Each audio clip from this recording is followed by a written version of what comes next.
অন্তর্গত আদর্শপাড়া স্কুলে 5.5 MLD একটা ট্রিটমেন্ট প্ল্যান্টের পরিকল্পনা নেওয়া হয়েছে সরকারের পক্ষ থেকে, বিশেষ করে জল বোর্ড।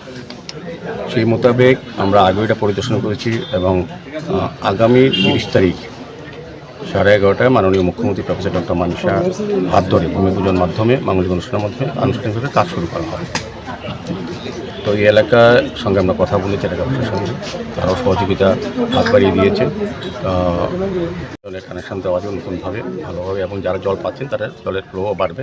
পাশাপাশি এই জল থেকে আমরা রামনগর, বরদলি বিধানসভা অনেকটাই অংশ কভার করা যাবে। সার্বিকভাবে আমি বলবো যে এই প্রজেক্টটা হলে পরে আগরতলা শহরের কিছু কিছু ওয়ার্ডে যে জলের সমস্যা আছে অনেকটাই সমাধান করা যাবে। আমাদের রাজ্য সরকার, আমাদের জল বোর্ড বিশেষ করে আমি বলবো যে আগরতলা শহরে সার্বিকভাবে প্রত্যেকটি বাড়িতে যাতে জলের কানেকশন দেওয়া যায়, সবাই যাতে পরিষ্কার জল পায় সেদিকে লক্ষ্য রেখে এবং সমস্ত মেনটেন্যান্স কাজ সফলভাবে সুন্দরভাবে করছে।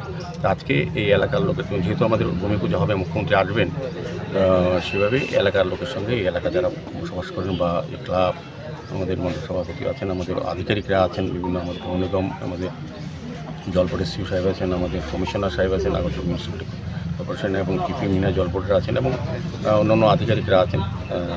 আলোচনা হয়েছে। আমি আশা করছি যে এই প্ল্যান সুন্দরভাবে এলাকার লোকের সহযোগিতায় এবং জল বোর্ডের উদ্যোগে যেটা নেওয়া হয়েছে, এটা সার্বিক পানীয় জলের যে সমস্যা এটা পূরণ করা যাবে অতীতে।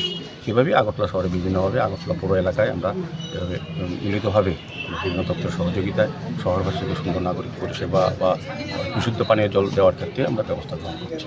তো সিও সাহেবের প্ল্যান সম্বন্ধে বলতে পারবেন। বাধার কোনো বিষয় নয়, আলোচনা। পাবলিকের, এটা তো পাবলিকের জন্য করা হচ্ছে। তো পাবলিকের যদি সমর্থন না থাকে কোনো প্রজেক্টই সরকারি করা যায় না কোথাও। এই এলাকার লোক, এই ক্লাব বিশেষভাবে সহযোগিতা হচ্ছে প্ল্যানটা যাতে সাকসেসফুলভাবে সুন্দরভাবে কাজ করতে পারে।